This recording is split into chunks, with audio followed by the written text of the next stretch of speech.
शायद। ओके, चलिए मंगलाचरण करते हैं, प्लीज हाथ जोड़ लें सभी। तज्जयति परम ज्योति समम समस्तैरनंत पर्यायै दर्पण तलैव सकला प्रतिफलति पदार्थ मालिका यत्र। सम्यक दर्शन, सम्यक ज्ञान, सम्यक चारित्र, रत्नत्रय, मोक्ष मार्ग के अंग। ये कह लीजिए, जैसे कि कल पता नहीं, मुझे याद नहीं है किन्होंने पूछा था, लेकिन ये पुरुषार्थ सिद्धि उपाय द्रव्यानुयोग का भी ग्रंथ है और चरणानुयोग का भी ग्रंथ है, बराबर एकदम बात। इसमें आपको चरणानुयोग की व्याख्या या चरणानुयोग के विषयों की व्याख्या में द्रव्यानुयोग भी दिखाई देगा।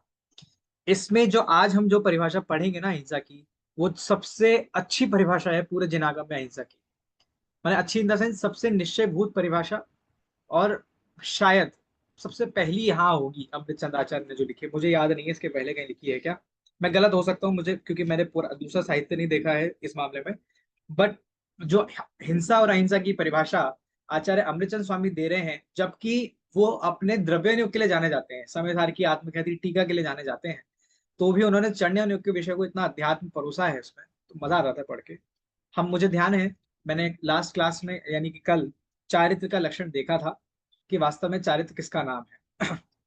देखिए, एक बहुत बेसिक सी बात है, चारित्र के संबंध में सारे जनागम में आपको पढ़ने को मिलेगी। चारित्र का मतलब है आत्मलीनता। लेकिन आत्मलीनता के अलावा चारित्र नहीं होता क्या, जो कि कल हम डिस्कस कर रहे थे। शुभोपयोग चारित्र नहीं है क्या, कि है। जैसे जब कोई आदमी डॉक्टर बन जाता है ना, तो अब उसके हर काम में डॉक्टर साहब लगाना शुरू कर देते हैं। अरे देखो डॉक्टर साहब खाना खा रहे हैं, देखो डॉक्टर साहब घूमने गए। अब वो डॉक्टर साहब, डॉक्टर की जो परिणति जो उसने अचीव कर लिया है ना, वो उसके हर जगह अप्लाई होने वाला है।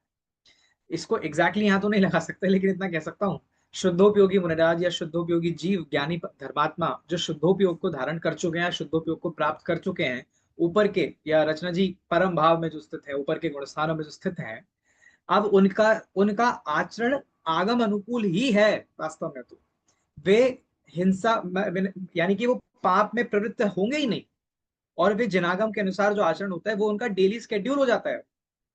समझिए, उनको प्रेशर नहीं होता अपने ऊपर, वो भी उनका चारित्र है ना। चलिए, वैसे इसमें बहुत चर्चा होगी, पूरे ही आगे तक होने वाली है, तो मैं अभी रोकता हूँ।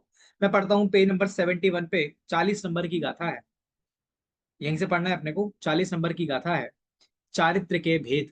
वैसे तो आप लोग ये पढ़ चुके हो, चारित्र के भेद कहाँ पढ़े, याद है क्या, कहाँ पढ़े थे चारित्र के भेद? मोक्ष शास्त्र जी में। इवन तत्वार तत्वार सूत्र, सूत्र में भी थे ना। यस यस, तत्वार सूत्र में ही हमने पढ़े थे। तत्वार सूत्र के दूसरा नाम पूनम जी बता रहे हैं मोक्ष शास्त्र। तो वहां हमने चारित्र के भेद पढ़े थे। मैं गाथा पढ़ता हूँ, मेरे साथ दोहराइए। 40 नंबर की गाथा है। हिंसा तो नृत वचनात् स्तेयात् ब्रह्मतः परिग्रहतः कात्सर्णैक देश विरते चारित्रम जायते द्विविधम। शब्द अलग अलग कर लीजिए। हिंसा, हिंसा तो अनृत, ये अनृत शब्द पढ़ा था हमने, अगर याद नहीं है तो अभी याद कर लीजिए। अनृत अनृत वचनात् स्तेयात् ब्रह्म अब्रह्मतः, सॉरी, स्तेयात् अब्रह्मतः परिग्रहतः। यहाँ 5 पाप के नाम आ गए, हिंसा, झूठ, चोरी, कुशील, परिग्रह। हिंसा, अनृत यानी होता है असत्य, अनृत यानी असत्य यानी झूठ। स्तेय, स्तेय मानी होती है चोरी। ब्रह्म, अब्रह्म यानी कि कुशील, और परिग्रह यानी पाप, वो परिग्रह पाप। तो 5 पाप के बारे में आ रहा है। इनके दो प्रकार से द्विविधम, दो प्रकार का चारित्र हो सकता है, एक देश और सकल देश। एक देश चारित्र और सकल चारित्र, आपने पढ़ा ही है। अनुव्रत महाव्रत की चर्चा समझ लीजिए, यहाँ से शुरू हो रही है। हिंसा से, असत्य भाषण से, चोरी से, कुशील से और परिग्रह से, सर्वदेश और एक देश त्याग से वो चारित्र दो प्रकार का हो जाता है, या दो प्रकार का होता है। चारित्र दो प्रकार से उत्पन्न होता है, कैसे कैसे? हिंसा, झूठ, चोरी, कुशील, परिग्रह, इनके सर्वदेश त्याग का नाम चारित्र है, और इनके एक देश त्याग का नाम भी चारित्र है। लेकिन ये एक देश और सर्वदेश की परिभाषा जिनवाणी के अकॉर्डिंग होनी चाहिए। ऐसा नहीं है कि मैंने मेरे मन के अकॉर्डिंग एक देश पाप के त्याग की परिभाषा समझ ली है ना। माने ऐसा ना हो कि कोई कहे कि नहीं नहीं, हमें सारे अनुव्रत हैं, लेकिन हम ना कैसे कहें, लेकिन हम मोबाइल बहुत देखते हैं, हमें इंस्टाग्राम चलाना बहुत मैं इसको बहुत व्यवहारिक बोल रहा हूँ, क्योंकि आज के समय में एक सोशल मीडिया या मोबाइल ये अगर अपने पास है तो कहीं ना कहीं कुशील पाप का सेवन होगा ही होगा, है ना। तो कहने का अर्थ ये है, जितना योग्य है जितना आगम में आज्ञा है, योग्य नहीं, जितना आगम में आज्ञा है उतने पाप की अनुमति है। वास्तव में पाप को एक देश छोड़ने में, पाप के एक देश अभी भी बचा है, लेकिन वो उतना है जितना उस श्रावक धर्म के अनुकूल होगा, है ना। जितना नहीं है उतने का त्याग है, जितना है उतना भी वो उपादेय बुद्धि से नहीं हो रहा है। जैसे इसका सबसे बेस्ट एग्जांपल है, हिंसा की अनुमति दी तो कितने कौन से हिंसा की अनुमति दी, कि हर प्रकार की हिंसा हो सकती है लेकिन संकल्प हिंसा नहीं, कि संकल्प पूर्वक हिंसा नहीं होगा कि हाँ मैं मार रहा हूँ, ऐसा नहीं होगा, है ना। जो छोटी मोटी घर में हिंसा होगी, जो व्यापार में होगी, जो इधर उधर की चीजों में होगी होगी, उसमें वो नहीं। और उसमें भी वो जीव जो साधर्मी है वो पूरी सावधानी रहते हैं कि नहीं हमसे अनछना पानी यूज ना हो जाए, हमसे ये ना हो जाए, हमसे जीवों की हिंसा ना हो जाए, पूरा एकदम सावधानी पूर्वक। लेकिन यदि रहना है, घर में रहेंगे तो हिंसा तो होगी ही होगी। झाड़ू लगाने में हिंसा होती है, अब बताओ घर साफ करेगी नहीं करेगी, करना है, लेकिन वो एकदम देख देख के कि कोई जीव ना मर जाए, बिल्कुल देख देख के। ऐसे मैं बहुत लोगों को जानता हूँ जो अनुवृत्ति नहीं है, लेकिन इतना देख देख के घर में रहते हैं जो सच में अनुवृत्ति है ना। तो ये हमारे ऊपर है कि हम किस तरह से उसका आचरण पालन करते हैं। लेकिन जितनी आगम में आज्ञा है उतना एक देश त्याग, और जितनी आगम में आज्ञा है उतना सर्व देश त्याग होता है।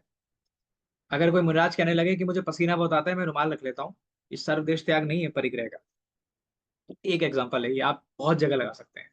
सर्वदेश पाप का त्याग का अर्थ है वस्त्र का एक धागा नहीं। कितनी वो पंक्ति है ना, वस्त्र का धागा जिन्होंने तन पर अब नहीं धारा है, जो पंक्ति है ऐसा। तो हिंसा आदि का वर्णन आगे कर रहे हैं।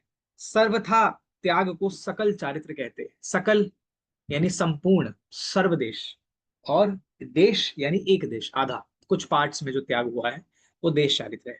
देखिए दो प्रकार के चारित्रों के स्वामी बता रहे हैं आचार्य चंद। मैं पढ़ता हूँ गाथा, मेरे साथ दोहराइए। 41 नंबर की गाथा है। निरतः कात्सर्य निवृत्त, निरतः कात्सर्यनिवृत्तौ भवति यतिः समय सारभूतोऽयम् यात्वेक देश विरतिर् निरतस्तस्यामुपासको भवति। क्या कहा, सर्वथा सर्वदेश त्याग में लीन यह मुनि। वैसे तो आप जानते हैं सकल चारित्र किसको होता है, एक देश किसको होता है, लेकिन देखिए आचार्य रामचंद्र क्या कह रहे हैं, कि जो मुनि है जो सर्वथा सर्वदेश के त्यागी हैं। सर्वदेश किसके त्यागी, कि पाप के त्यागी हैं सर्वदेश। शुद्धोपयोग स्वरूप में आचरण करने वाला होता है जो मुनि, जिसने सर्वदेश पाप का त्याग कर दिया है, वो क्या करते हैं, वो शुद्धोपयोग में आचरण करते हैं, शुद्धोपयोग में लीन रहते हैं।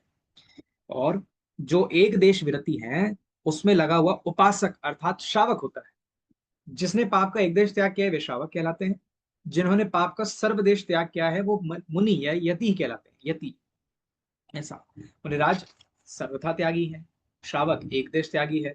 अच्छा बताइए, चौथे गुणस्थान वर्ती एक देश त्यागी है कि सर्वदेश त्यागी है पाप का? आवृत्ति होता है वो तो, एक देश सर्वदेश लगता ही नहीं। बराबर है। हाँ पमिता जी, आपको कुछ ऐड करना था इसमें? नहीं यही था। ओके बराबर है, तो बिल्कुल यही है। वास्तव में चौथे गुणस्थान वर्ती के तो त्याग हुआ ही नहीं अभी, अभी तो अनंतानुबंधी गई है ना। ये अणुव्रतों का धारण होगा पांचवें गुणस्थान में, और महाव्रत धारण होंगे छठवें सातवें गुणस्थान में, है ना। मुझे याद है शायद मैंने आपको बताया था कि वास्तव में महाव्रतों की प्रतिज्ञा कहाँ होती है, कि वो चौथे पांचवें गुणस्थान में होती है। भाई हमने जब गुणस्थान पढ़े थे तो क्या पढ़ा था, कि चौथे से सातवें में जा सकते हैं और पांचवें से सातवें में जा सकते हैं। व्रत कौन से गुणस्थानों में हो रहे हैं, ये महाव्रत कहाँ पालन होता है कौन से गुणस्थान में, कि छठवें में होता है वो तो। सातवां तो शुद्धोपयोग का है, वो तो आत्म ध्यान की अवस्था है। छठवें में शुभोपयोग है, यहाँ व्रतों का पालन है। तो वो छठवां गुणस्थान कब आएगा, कि वो सातवें के बाद आएगा। तो अब क्या होगा, कि चौथे गुणस्थान में एक व्यक्ति ने मुनि आचार्य देव से प्रतिज्ञा ली, या पांचवें गुणस्थान में एलक शुल्लक जी या जो भी है सामान्य श्रावक हो, उसने आचार्य देव से प्रतिज्ञा ली, महाव्रतों का धारण, महाव्रत अंगीकार किए, तो वो बाहर से तो मुनि है, कपड़ों का त्याग हो गया, सब हो गया, लेकिन दीक्षा के पश्चात वे आत्म ध्यान में लीन होंगे। शुद्धोपयोग को प्राप्त करके चौथे या पांचवें जिस भी गुणस्थान में वो थे, वहां से पहले सातवें में जाएंगे, फिर उसके बाद वो छठवें में आएंगे, तब वे महावती कहलाएंगे वास्तव। अगर आप समझे मेरी बात में क्या मैंने क्या बताया, आया समझ में? ये चौथे पांचवें के बाद सातवें में, और सातवें से उतर के फिर छठवें में, तब उनके महाव्रत महाव्रत कहे जाएंगे एक्चुअल में। बोलिए क्या कह रहे हैं कोई। सही बोला ना सर, सम्यक सातवें दृष्टि। गुण स्थान तो शुद्धोपयोग का है, तो गिर के जब छठे में आएंगे तभी महाव्रत होंगे, माने वो कहलाएंगे। महाव्रत कहे जाएंगे कि अब ये महाव्रती है, मतलब ये महाव्रती मुनिराज छठवें सातवें गुण सागर, मतलब ऐसा। डायरेक्ट अगर मतलब 6 से महाव्रत शुरू नहीं होता है, 7वें से वो 6 में आने के बाद महाव्रत शुरू होता हाँ भाई, लेकिन वो पूरा याद करो, महाव्रतों की प्रतिज्ञा पहले ही हो गई है चौथे पांचवें गुण स्थान में, या है। पहले हाँ में भी हो सकती है। पहले में भी मुनिराज, पहले में भी जीव महाव्रतों की प्रतिज्ञा लेके आत्मध्यान करे और सीधा सातवें गुण स्थान में भी जा सकता है। राइट। वो हम अगर वो क्रम याद है ना अपने को, गति अगति गमन आगमन गुण स्थानों का, तो ये क्लियर, ये दिमाग, ये बैठेगा दिमाग में कि ऐसा क्यों है। इसका मतलब ये है कि वो व्रतों का, माने व्रतों की पहले उपयोगिता है। जो कहते हैं ना कि नग्नता के बिना मोक्ष नहीं होता, वो इसलिए कहते हैं कि पहले नग्न होना होगा, फिर शुद्धोपयोग धारण होगा, फिर वो महाव्रती कहलाएंगे, फिर वो आगे मोक्ष का पुरुषार्थ करेंगे। तो इन 28 मूल गुणों का धारण कितना आवश्यक है सातवें गुण स्थान में जाने के लिए। इसमें एक बात और है, जब तक वो महाव्रतों की प्रतिज्ञा नहीं लेंगे तब तक वो सातवें में जा भी नहीं पाएंगे, चौथे या पांचवें से। ये भी समझिए, वो प्रतिज्ञा लेना या वो सर्वथा त्याग सबसे पहले जरूरी है, फिर वे सातवें गुण स्थान में शुद्धोपयोगी होंगे और उसके बाद छठवें में आएंगे, तब वो महाव्रती कहलाएंगे। ऐसा करेंगे कभी इस पर और विस्तार से चर्चा, अभी के लिए इतना। मैं आगे बढ़ता हूँ। दो प्रकार के चरित्रों का स्वामी समझ में आए, मुनिराज और शावक, दो ही प्रकार के।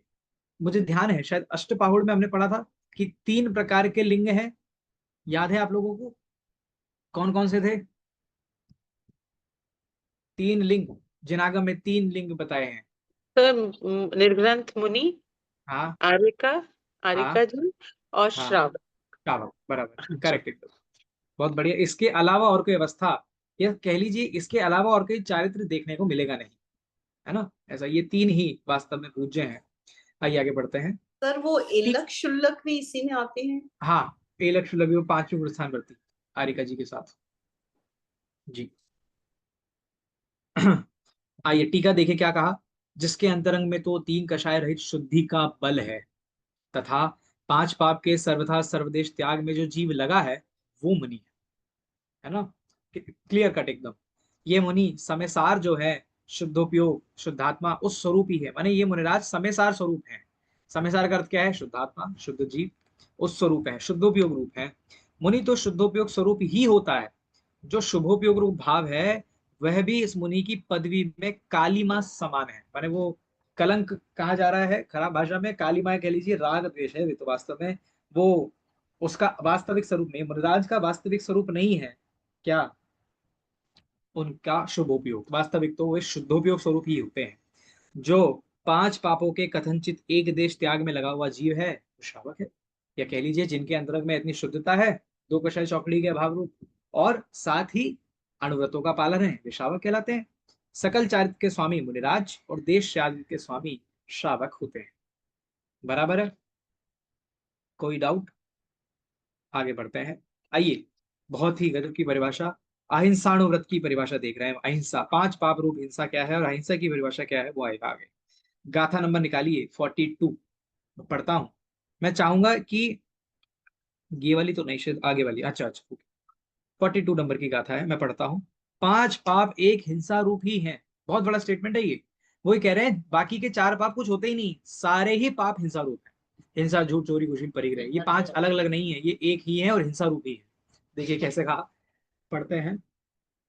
आत्म परिणाम हिंसन हेतुत्वात् सर्वमेव हिंसैतत् अनृत वचनादि केवल मुदाह्यतम शिष्य बोधाय। मैं चाहूंगा आप लोग याद करिएगा इस परिवार, इस गाथा को, बहुत बढ़िया गाथा है। उन्होंने कहा आत्म परिणाम हिंसन, आत्मा के परिणामों की हिंसा होती है, इस वजह से हेतुत्वात् सर्वमेव हिंसैतत्, सब कुछ ही हिंसा है। ये अनृत वचन, यानी अनृत वचन आदि, ये तो केवल शिष्य बोधाय उदायतम, ये तो बस समझाने के लिए कहे, 5 पाप अलग अलग भेद करके। वास्तव में तो इन 5 पापों में आत्मा के शुद्धोपयोग, मैंने आत्मा के शुद्ध भाव की हिंसा है। आत्मा के शुद्ध भाव की क्या हिंसा होगी? वास्तव में यही हिंसा है कि आत्मा शुद्ध शुद्ध माने जीव शुद्धात्मा को नहीं जानता, उसमें लीन नहीं होता, वे अपने स्वरूप से बाहर है, ये वास्तव में हिंसा है। ऐसे सिमिलर एक परिभाषा कहीं पढ़ी थी हमने, बिल्कुल सेम ऐसी, कि आत्मा के स्वरूप से बाहर है तो ऐसा हो गया। हमने सर्व शुद्ध ज्ञान अधिकार में देखा था, जब हम वो पढ़ रहे थे समरी, तो हमने कहा था कि आत्मा राध है और आत्मा से बाहर सब कुछ अपराध है। ऐसे ही आत्मा में जो जीव लगा है, माने जो आत्मा के जिसका उपयोग आत्मा में ही है, वो अहिंसा है। और आत्मा के बाहर जितना उपयोग है या आत्मा से रहित जितनी भी परिणति है जीव की, वो सब हिंसा है। ये हिंसा, झूठ, चोरी, खुशी, परिग्रह तो दिखते हैं भाई साहब। अच्छा, नार की झूठ बोलते हैं? नारियों पे कितना परिग्रह होता है? तिरंचों पे कितना परिग्रह होता है? तो परिग्रह पाप के तो धारी होंगे नहीं, वो तो अपरिग्रह वाले हो गए वो तो। है ना? देव जो होते हैं वो देव चोरी करते हैं? देवों को चोरी करते सुना है आपने? देव चोरी करते हैं, तो चोरी पाप नहीं होनी। ये सब समझाने के लिए है, कहने का अर्थ ये है। वास्तव में तो हिंसा ही सबसे बड़ा पाप है, और हिंसा ही है सर, सारे पापों में हिंसा ही मूल है। देखिए क्या कहा, आत्मा के शुद्धोपयोग रूप परिणामों के घात होने के कारण, है ना, आत्मा का जो शुद्धोपयोग रूप परिणाम है, आत्मलीनता रूप जो परिणाम है, वो नहीं हो रहा है, यही उसका घात है। उसके कारण ये सब हिंसा ही है। असत्य वचनादि के भेद केवल शिष्यों को समझाने के लिए उदाहरण स्वरूप कहे गए कि ऐसा करोगे तो ये भी पाप है, ऐसा करोगे तो ये भी पाप है, ऐसा करोगे तो ये भी पाप है। वास्तव में तो पांचों ही पाप हिंसा रूप है। ये समस्त पांचों पाप हिंसा ही हैं, क्योंकि आत्मा के शुद्धोपयोग रूप परिणामों के घात के कारण है, अतः ये सर्व हिंसा ही है। तो कह रहे हैं, प्रश्न है, यदि हिंसा ही है तो अन्य भेद क्यों बताए? कि सुनो, अनृत वचनादि के भेद मात्र शिष्यों को, यानी कि मात्र सामान्य लोगों को समझाने के लिए पांच भेद कहे गए हैं उदाहरण से। जो शिष्य हिंसा के विशेष को न जाने, उसके लिए हिंसा के उदाहरण अनृत वचनादि कहे गए। हिंसा का एक भेद अनृत वचन है, एक चोरी है, इस बात ही समझ लेना। माने वो कह रहे हैं कि हिंसा का एक रूप झूठ भी होता है, माने झूठ भी हिंसा रूप होती है, चोरी भी हिंसा रूप होती है, कुशील भी हिंसा रूप है, परिग्रह भी हिंसा रूप है। क्योंकि एक बेसिक हमने, आपको याद है ना, मैंने एक बार एक उदाहरण दिया था कि भाई हमने एक परिभाषा बनाई ईस्ट डायरेक्शन की, पूर्व दिशा की परिभाषा क्या है? कि पूर्व दिशा की परिभाषा ही ये है जहां सूरज उगे, जहां से सूरज उगता है वो पूर्व दिशा है। अब कोई कहे कि यहां से उगेगा तो ये पूर्व दिशा है, यहां से उगेगा तो ये पूर्व दिशा है। अब इसमें बदला नहीं जा सकता। कोई अपने मन से कह दे कि मैंने यहां से नहीं, यहां से उगते हुए देखा है, तो ये पूर्व दिशा हो जाएगी क्या? कि हो ही नहीं सकती। अगर यहां से सूरज उगेगा तो यही होगी, फिर ये नहीं होगी। सूरज एक है, उगेगा एक ही जगह से। ऐसी ये एक, समझ लीजिए, एक सैद्धांतिक परिभाषा समझ लीजिए हिंसा की। आत्म परिणामों का घात होना ही हिंसा है। अब वो जहां भी हो वो हिंसा है। झूठ में हो तो हिंसा, चोरी में हो तो हिंसा, परिग्रह में हो तो हिंसा, कुशील में हो तो हिंसा। और वो कह रहे हैं ये चारों हिंसा रूप ही हैं। क्यों है? क्योंकि आत्मा आत्मा अपने ज्ञायक भाव या शुद्ध स्वभाव में उसका उपयोग नहीं है, वो उसमें लीन नहीं है, वो उसको जान नहीं रहा है, वो उससे बाहर है। ये हिंसा है। अच्छा, एक बच्चा स्कूल में पढ़ता है और वो सारा दिन खेले, कहाँ पे? स्कूल के स्पोर्ट्स ग्राउंड में क्रिकेट खेले, तो वो स्कूल में पढ़ाई, वो मतलब उसको टीचर डांटेंगे कि नहीं डांटेंगे? मतलब उसने क्लास मिस करके खेलने गया है तो उसे डांटेंगे? अच्छा, क्लास थी हिस्ट्री की और वो कंप्यूटर लैब में बैठा है, काम कर रहा है, तो उसे डांट पड़ेगी कि नहीं पड़ेगी? उसकी हिस्ट्री की क्लास थी, लेकिन वो वॉलंटरी वर्क में लगा हुआ है कि नहीं ये नहीं ऐसा होना चाहिए, डस्टर में लगा, ये उसमें लगा, उसमें लगा, स्कूल में ही है, बाहर नहीं, नहीं काम स्कूल की कर रहा है, स्कूल में ही है। लेकिन उसे डांट पड़ेगी कि नहीं पड़ेगी? कि बिल्कुल पड़ेगी, क्योंकि स्कूल गए हो आप पढ़ाई के लिए। अगर आप पढ़ाई के समय भले ही स्कूल की दूसरे सब्जेक्ट को पढ़ोगे तो भी आपको डांट पड़ेगी। हिस्ट्री क्लास में इंग्लिश पढ़ेगा तो डांट पड़ेगी कि नहीं पड़ेगी? बिल्कुल पड़ेगी, वैसे क्यों नहीं पड़ेगी? है ना? इस प्रकार हमने जाना कि हिंसा है आत्मघात, और आत्मघात इन सब में है, पांचों पापों में। आइए देखते हैं हिंसा का स्वरूप। देखिए, बहुत गजब की परिभाषा है हिंसा की। परिभाषा कहीं नहीं मिलेगी पढ़ने को। मतलब बहुत डिटेल्ड परिभाषा है। गाथा पढ़ता हूँ, 43 नंबर की गाथा है। यत् खलु कषाय योगात् प्राणानां द्रव्य भाव रूपाणाम व्यपरोपणस्य करणम सुनिश्चिता भवति सा हिंसा। हिंसा है, क्या है हिंसा? कषाय रूप से परिणमित मन वचन काय के योग से। मन वचन काय जो कषाय रूप परिणमित है, अज्ञान रूप परिणमित है, उसके कारण द्रव्य और भाव, दो प्रकार के प्राणों का व्यपरोपण करना। व्यपरोपण शब्द बहुत भारी है। व्यपरोपण का अर्थ है घात करना।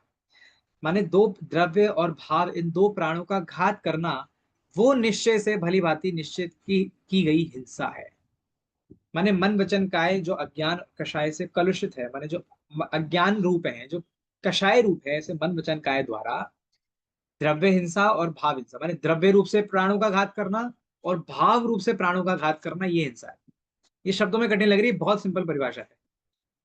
मिथ्यात्व सहित, अज्ञानता सहित, कषाय सहित जो भी लगाए मन वचन काय द्वारा यदि द्रव्य प्राणों का घात हो रहा है तो वो हिंसा है, और भाव प्राणों का घात होना वो भी हिंसा है। द्रव्य प्राण में क्या है भाई, ये श्वासोच्छ्वास कह लीजिए, मन वचन काय कह लीजिए, या द्रव्य हिंसा जिसे हम कहते हैं, वो द्रव्य भाव, द्रव्य घात हो गया, द्रव्य हिंसा हो गई। और उसके अलावा जैसे हम बोलते हैं ना, हमने हिंसा की परिभाषा क्या पढ़ी थी बाल बोध में, कोई बताएगा एग्जैक्ट परिभाषा जो बाल बोध में थी? वो द्रव्य भाव की है, बिल्कुल करेक्ट एकदम। बाल बोध भाई, बाल बोध, आप बाल बोध नहीं बता पा रहे, बाल बोध पार्ट 2। किसी को मारना, सताना, दुख देना। नहीं, हाँ मतलब थोड़ा सही है, लास्ट वाला शब्द एकदम, किसी को मारना, डायरेक्टली और इनडायरेक्टली। सताना। हाँ, अरे नहीं नहीं सुनो, किसी को मारना, सताना या उसका दिल दुखाना, ये शब्द है वहां पे। किसी को मारना, सताना या उसका दिल दुखाना, ये मतलब हम पूनम जी आपने सही बोला था वैसे, बट मैं शब्द कह रहा हूँ। मारना, सताना, मारना द्रव्य हिंसा है, सताना या दिल दुखाना ये भाव हिंसा है, ऐसा है ना। तो मारना, सताना, दिल दुखाना ये द्रव्य भाव हिंसा है वास्तव में। तो माने मैं कषाय सहित होकर किसी के प्राणों का घात करूं, चाहे वो द्रव्य रूप से करूं चाहे भाव रूप से करूं, वो हिंसा है। सर इसमें भाव हिंसा में तो अपनी हिंसा हो रही है ना, द्रव्य अपनी हिंसा भी है, में दूसरे हाँ, की हो रही है। अपनी भी और उसकी भी हो रही है ना। अगर उसके उसको हमारे निमित्त से उसके परिणाम कलुषित हो रहे हैं, वो राग द्वेष कर रहा है, तो उसके उसके भी तो भाव प्राण का घात हो रहा है ना भाई, उसमें भी तो हम निमित्त है ना। जैसे मैं राग द्वेष में लगाऊं तो ये मेरी हिंसा है, मैं राग द्वेष में लगाऊं तो मेरी हिंसा है, और अगर मेरे निमित्त से कोई दूसरा राग द्वेष में लगाए तो वो उसकी हिंसा हुई, लेकिन निमित्त तो मैं हूं ना, तो उसका दोष तो मुझे भी लगेगा, तो वो मेरे लिए, वो भी भाव हिंसा है मेरे लिए। दोनों तीन भाव प्रकार की हो हिंसा गई। हो जाएंगे, हाँ अपने मतलब को और दूसरे को। हाँ, दोनों माने द्रव्य भाव हिंसा दोनों पे घटित होगी, अपने ऊपर भी होगी और दूसरे पे भी होगी। उसके प्राणों का घात करना द्रव्य हिंसा, उसका दिल दुखाना भाव हिंसा, अपने प्राणों का घात करना द्रव्य हिंसा, अपने स्वयं रागदेशी होना ये हमारी भाव हिंसा है। ऐसा कितना एकदम डिटेल्ड वर्जन है हिंसा का, जेनिज्म जेनिज्म है। और दुनिया कहती है कि बस पशु पक्षी को बचा लो वो अहिंसा है। भाई साहब इतना नहीं है हिंसा, कितनी बड़ी परिभाषा है हिंसा की। देखिए टीका, निश्चय से कषाय रूप परिणमित हुए मन वचन काय के योग से। कषाय, सीधी सी बात है, हिंसा पाप में जीव तभी प्रवृत्तेगा जब कषाय होगी। आपको बालबोध ही अगर याद करनी है तो उसमें एक बहुत बढ़िया पंक्ति थी, लोभ पाप का बाप है। ये उसमें ये शब्द ये पढ़ने को मिलता है, लोभ पाप का बाप है ना। और मिथ्यात्व ही, मिथ्यात्व पाप का दादा है, ऐसा ऐसा पढ़ने को मिलता है कि मिथ्यात्व के वशीभूत होकर जीव घोर पाप करता है। मिथ्यात्व का अर्थ क्या है भाई, ये मुझे सुख दे सकता है और ये मुझे दुख दे सकता है, यही तो मिथ्यात्व है वास्तव में। मैंने सबसे सिंपल परिभाषा मिथ्यात्व की है, पर वस्तु मुझे सुख दुख में निमित्त है, या पर वस्तु से मुझे सुख दुख हो सकता है, ये है ही नहीं। अब अगर मुझे किसी वस्तु से दुख हो रहा है, तो अब अगर मुझे दुख होगा तो मैं उसको दुखी करूंगा, ये हो गई हिंसा। अब अगर मुझे सुख हो रहा है, अगर उसको कोई दुखी करेगा तो मैं उसकी हिंसा करूंगा। हमने वो पढ़ा था ना, इष्ट होता चला जाता है ये। और ये सारी जड़ क्यों है, ये मिथ्यात्व और कषाय के कारण है। कषाय उत्पन्न होती है मिथ्यात्व के कारण, तो वास्तव में मूल में तो मिथ्यात्व के कारण जीव पाप करता है, और कोई रीजन नहीं है हमारे पास पाप करने का। एक देश दूसरे देश से लड़ रहा है, क्यों लड़ रहा है? बहुत रीजन हो सकते हैं, लेकिन सबसे बड़ा रीजन ये है कि अगर ये रहेगा तो मेरा मेरा बुरा हो जाएगा। अरे भाई कैसे हो जाएगा बुरा, दूसरे के होने से अपना बुरा कैसे हो सकता है? एक बहुत मोटिवेशनल पंक्ति पढ़ते हैं ना अपन, बहुत जगह पढ़ने को मिल जाती है कि आपको कोई तब तक नहीं हरा सकता है जब तक आप खुद हार ना मान लो। ये बहुत बढ़िया परिभाषा है मिथ्यात्व रहित होने की। भाई आप तब तक दुखी, आप दुखी हो अपने राग द्वेष के कारण, कोई दूसरा आपको दुखी कर ही नहीं सकता। आई बात समझ में? कोई दूसरा हमें दुखी कैसे कर सकता है, हम अपने राग द्वेष के कारण दुखी हैं। ये है वास्तव में इंसाफ। देखिए टीका, भावार्थ, सॉरी, हाँ, दो प्रकारों के प्राणों का पीड़न करना, घात करना निश्चय से हिंसा है। भावार्थ, अपने मन में, वचन में, शरीर में क्रोध कषाय प्रकट होने पर उससे प्रथम तो अपने शुद्धोपयोग रूप भाव प्राण का घात हुआ। देखो उसमें पूरा क्रम आएगा कि सबसे पहले तो हम अपने शुद्धोपयोग से बाहर हुए। पहली बात तो शुद्धोपयोग में थे ही नहीं, तो वैसे ही निरंतर हिंसा हो रही है, चाहे वो कषाय का उदय माने तीव्र उदय हो या ना हो, है ना, प्रति समय हिंसा हिंसा ही हो रही है। अच्छा अभी हिंसा कर रहे हैं हम लोग? क्या बात कर रहे हो आप, अभी हिंसा नहीं कर रहे हम? इतना पढ़ाया तब भी मना कर रहे हो आप लोग। अभी हिंसा हो रही है कि नहीं हो रही है? सर नहीं स्वयं की भाव हिंसा हो रही है क्योंकि भाई हम शुद्धोपयोग से शुद्धोपयोग में जीव नहीं बाहर है। है। हाँ, शुद्धोपयोग का घात होना, यही तो हिंसा पड़ी थी। वो हिंसा हो रही है कि नहीं हो रही? कि बिल्कुल हो रही है भाई साहब, क्यों नहीं हो रही है?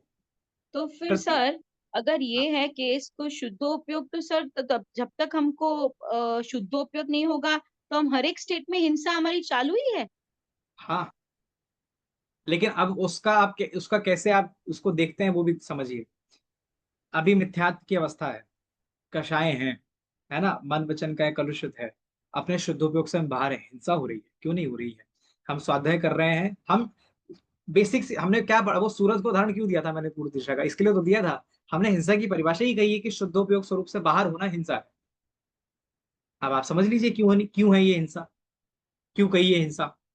मैं देखो, इसको हिंसा समझना है, क्यों इसका मोटिव है समझने का, कि अब हम शुद्धोपयोग रूप पुरुषार्थ करें, हम शुद्धोपयोग में जाए, इसलिए हम इसको हिंसा कह रहे हैं। इसको कोई बुरा नहीं कहा जा रहा है। और मुझे नहीं लगता मुझे इतना एक्सप्लेन करना चाहिए, आप लोगों ने निश्चय बार बहुत ढंग से समझाया उस समय कि कहाँ किसकी कितनी उपयोगिता समझनी चाहिए। अगर निश्चय को बहुत बल दिया जा रहा हो तो वो व्यवहार को निषेध नहीं कर रहा है, ये तो याद है ना आपको। वो निषेध नहीं कर रहा है व्यवहार का, लेकिन वहां व्यवहार को अगर आप घुसाएंगे तो अगर आपको व्यवहार का पक्ष है तो आपको हर्ट होगा। इसलिए दो बातें सीखनी चाहिए, जहां जो मुख्य हो उसे वही रहने देना चाहिए, और किसी भी एक नए का पक्ष नहीं होना चाहिए। कोई व्यवहार वाला हो ना तो उसको निश्चय की बात चुभती है, कोई निश्चय वाला उसको व्यवहार की बात चुभती है। और ये निश्चय वाला व्यवहार वाला का अर्थ ही है कि उसको निश्चय का पक्ष है, व्यवहार की उसकी उपयोगिता नहीं समझता है। उसको व्यवहार की उपयोगिता समझता है, निश्चय की उपयोगिता नहीं समझता। हम दोनों की उपयोगिता समझ रहे हैं, यथास्थान जहां जैसी है। तो हमने समझा यहाँ इन सब चीजों को हिंसा इसलिए कहा जा रहा है क्योंकि जीव अपने शुद्ध स्वरूप से बाहर है। That's it. तो सबसे पहले तो शुद्धोपयोग रूप भाव प्राण का घात हुआ। यह हिंसा तो अपने भाव प्राण के व्यपरोपण होने के कारण पहले ही हो गई। भाई मैंने अपने भाव प्राण का घात किया ना, तो हिंसा तो पहले ही हो गई, सबसे पहले ही क्योंकि कषाय अंतरंग में कषाय कषाय है, तो हिंसा तो हो ही गई शुद्धोपयोग की। तो अपनी हिंसा तो सबसे पहले हो गई, एक बात। दूसरी हिंसा हो तो हो अथवा ना भी हो, अब उससे कोई मतलब ही नहीं है वास्तव में। तो अपनी हिंसा तो जीव प्रति समय कर ही रहा है। अब आगे बढ़े।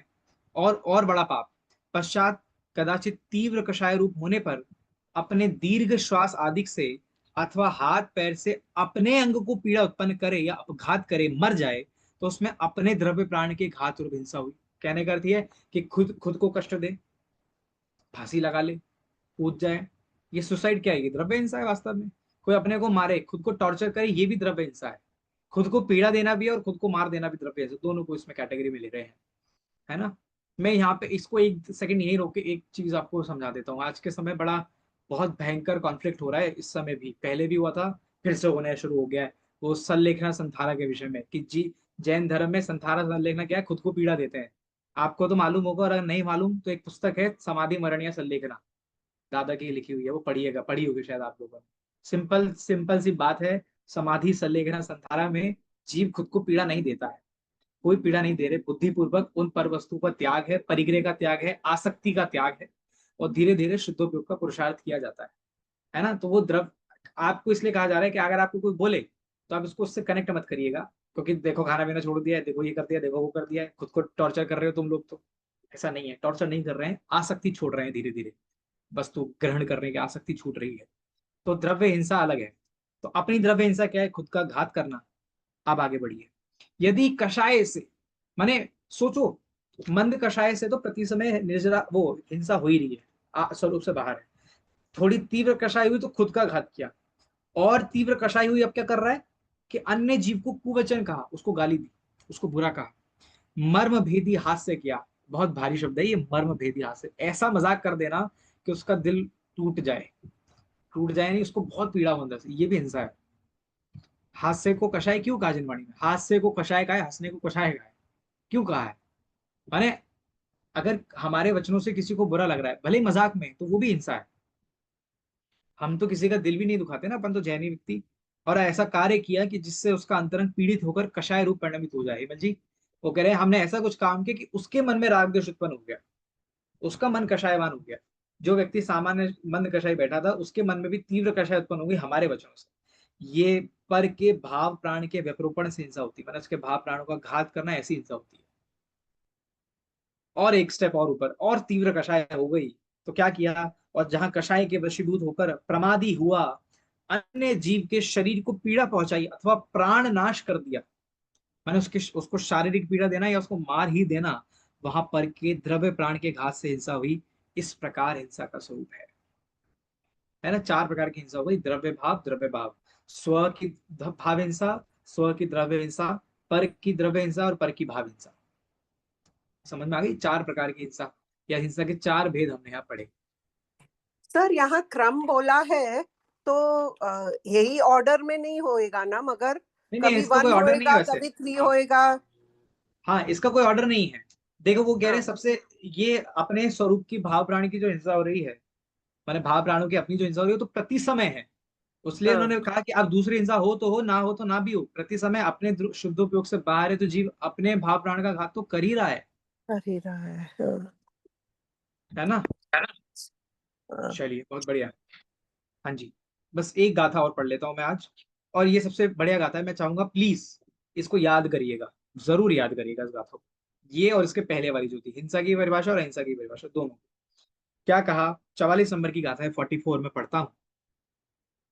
अप्रादुर्भावः खलु रागादीनां भवत्य हिंसेति, तेषामेवोत्पत्तिर्हिंसेति जिनागमस्य संक्षेपः। क्या कहा है, जनागम में संक्षेप से हिंसा कहा है। वास्तव में अब रागादि भावों की उत्पत्ति होना हिंसा है, और रागादि भावों की उत्पत्ति नहीं होना ही अहिंसा है। निश्चय से रागादि भावों का प्रकट ना होना यही अहिंसा है, और उन रागादि भावों का उत्पन्न होना ही हिंसा है, ऐसा जैन सिद्धांत का सार निचोड़ है। माने जिनवाणी में, अब आप समझिए, ये सब जगह एप्लीकेबल होगी। प्रथमानुयोग, कर्णानुयोग, चरणानुयोग, द्रव्यानुयोग, हर जगह ये परिभाषा आपको पढ़ने को मिल जाएगी किसी न किसी फॉर्म में। कहने कर दिया है, जीव यदि रागादि की, मैंने जीव के अंतरंग में यदि रागादि की उत्पत्ति होती है, यानी यदि मैं राग द्वेष रूप परिणमन कर रहा हूं, तो मैं हिंसा ही कर रहा हूं, और वही हिंसा है, बस वही हिंसा है, इसके बाहर हिंसा का स्वरूप है ही नहीं। इसके बाहर जो भी हुआ वो कदाचित कहिए वो तो तत्समय की योग्यता वैसी है। भाई मैंने खुद को पीड़ा दी, ऐसा ही होना था। मैंने किसी को बोला, वो उसके पाप रूप के कारण, मैंने किसी को मारा, वो उसके पाप को दे। लेकिन वास्तव में सबसे पहली हिंसा या हिंसा का जो ब्लूप्रिंट है, वो रागादि भावों की उत्पत्ति है।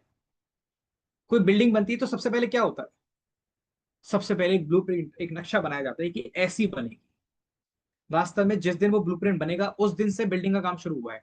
अब हम आप बात करते रहे हाँ ऐसी बनाएंगे वैसी बनाएंगे, हम आप बात करते रहे ऐसी करेंगे वैसी करेंगे, कुछ नहीं होगा उससे। सबसे पहले यदि उसका एक नक्शा तैयार किया गया है, तब हाँ अब कुछ हमने काम शुरू किया है। ऐसे ही अंतरंग में यदि एक,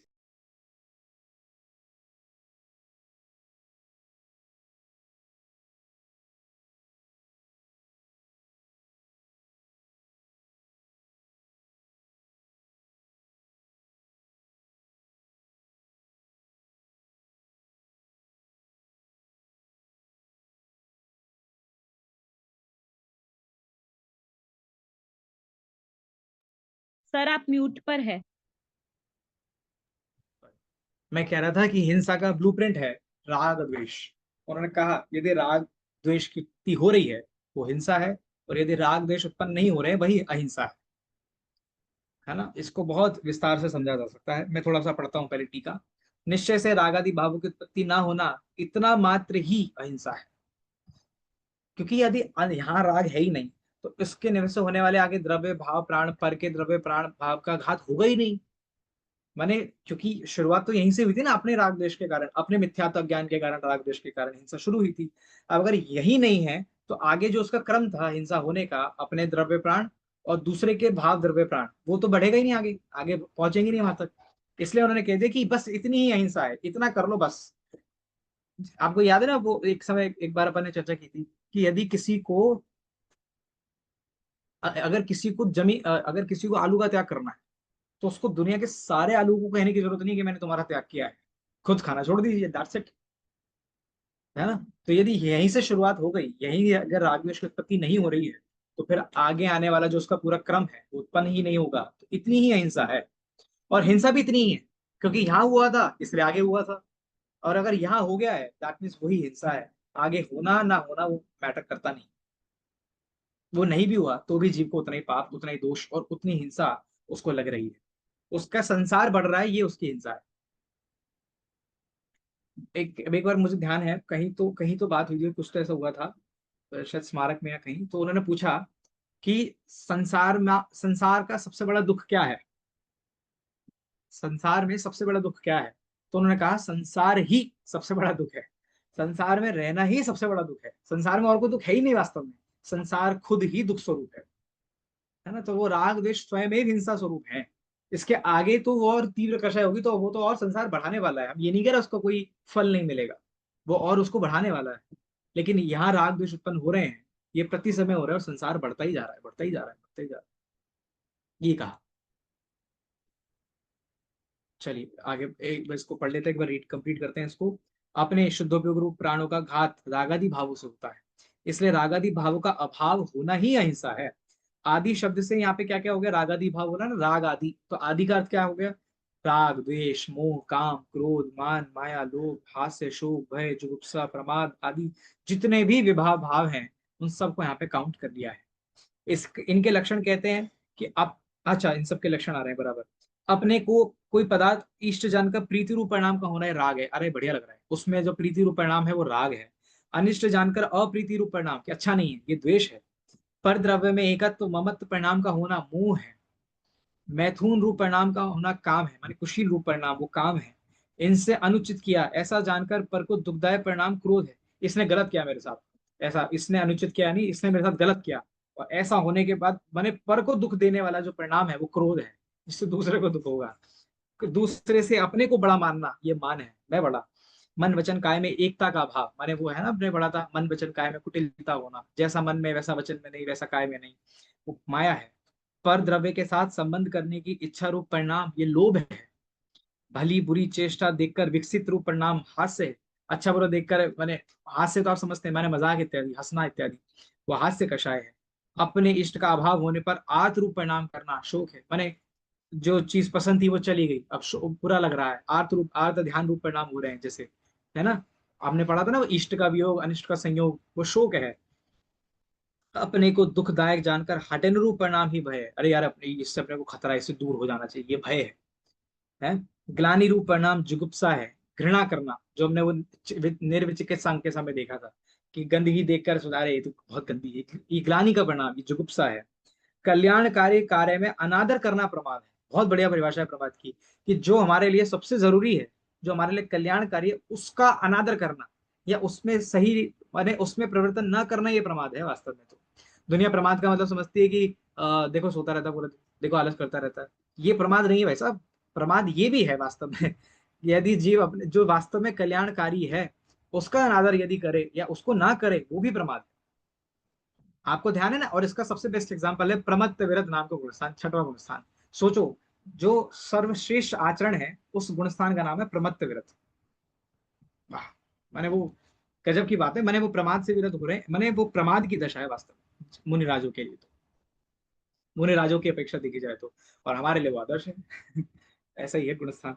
आइए, इत्यादि समस्त विभाव भाव हिंसा की पर्याय है, इनका ना होना ही अहिंसा है, उन रागादि भावों का उत्पन्न होना ही हिंसा है, ऐसा जैन सिद्धांत का रहस्य है। बाबर देखिए बहुत बढ़िया है, जैन सिद्धांत का विस्तार बहुत है, मैंने अगर पढ़ने जाएंगे तो बहुत मिलेगा, परंतु संक्षेप में इतना है कि धर्म का लक्षण अहिंसा है और रागादि भाव का अभाव होना ही अहिंसा है।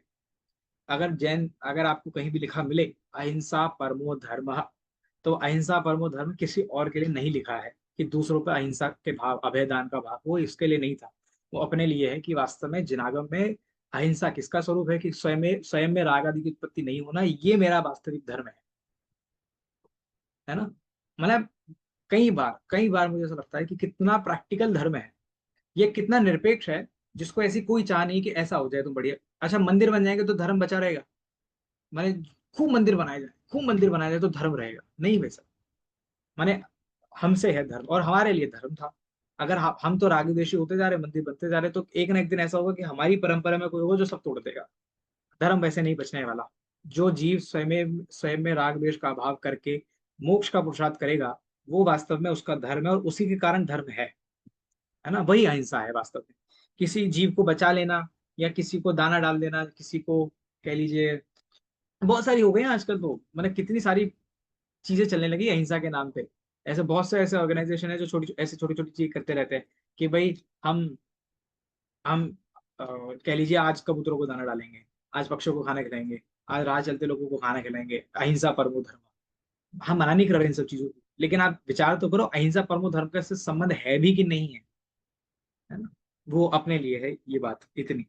देखिए इसमें बहुत सारा time you hear people talk कि गौशाला का वो करना चाहिए, you know, do take care of cows और एनिमल्स। आई डोंट नो गौशाला में क्या आता है, बट वो भी फिर इस व्यवहार की बात हो गई ना। मगर हाँ व्यवहार भी करना पड़ेगा ना, इधर खाली निश्चय पे जोर दिया है, ऐसा समझने का। बराबर बराबर, यहाँ पे निश्चय से जोर दिया है वास्तव में। माने जो सही बात है उस पर जोर दिया गया है। मैं निश्चयवाद क्यों कहूँ उसको, मैं तो ये कहूंगा कि जो सही बात है उस पर जोर दिया गया है। अगर आप गौशाला भी उठा के देखते हो, तो कहने का अर्थ ये है कि वो भी मतलब वास्तव में है, वो शावकों के योग्य कार्य है कि उनके निमित्त से जो पशु पक्षी है उनकी देखभाल हो। ऐसा नहीं है कि ना हो, वे भी माने वे भी जीव हैं, कहीं ना कहीं हो सकता है कि उनको भी ऐसा निमित्त हो कोई धर्म का। वो बहुत अलग पक्ष है, वो व्यवहार में वो श्रावकों की योग्य अनुकूल क्रिया है, मैं उसमें मना नहीं करता। लेकिन उसको कोई अहिंसा धर्म मान के बैठ जाए कि अब हम अहिंसावादी हो गए, अब हम जैन धर्म, ये वास्तव में जैन धर्म है, तो ऐसा बिल्कुल नहीं है ना। यहाँ ये अप्लाई करने का कि व्यवहार नहीं से वो सत्यार्थ है, निश्चय नहीं से ही असत्यार्थ है, ऐसे हाँ apply करने का उसको। यस कह सकते हैं। सर वो गौशाला का जो एग्जाम्पल दिया ना, उसमें एक्चुअली एक करुणा का भाव आता है। वो एक संस्कार देने के लिए हम करते हैं।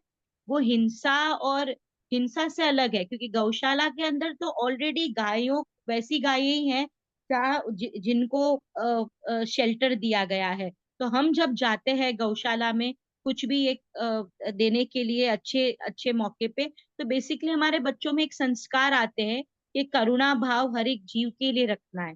तो वो भी तो हाँ एक व्यवहार की दृष्टि हाँ से वो भी हाँ जरूरी है।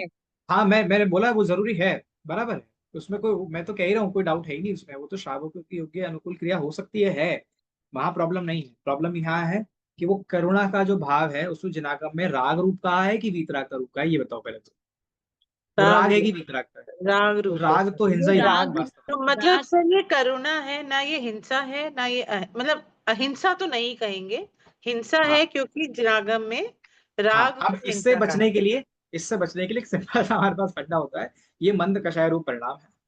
हाँ, मंद अच्छा। कषाय रूप विशुद्ध परिणाम कह लीजिए, करुणा कह लीजिए, मंद कषाय रूप कह लीजिए, है ना। ये वास्तव में देखा जाए, मतलब ये सब चीजें बस अगर आप इसको समझ के संतुष्ट हो गए कि चलो हमने अच्छा काम किया है, हमें तो हम तो बच गए, और ये भी गलत है एक्चुअल में। तो मतलब हमें हम्म हमें उस चीज का उस समय भी विवेक होना चाहिए। और सिर्फ विवेक नहीं, विवेक का अर्थ ये है कि आप उसके आगे बढ़े।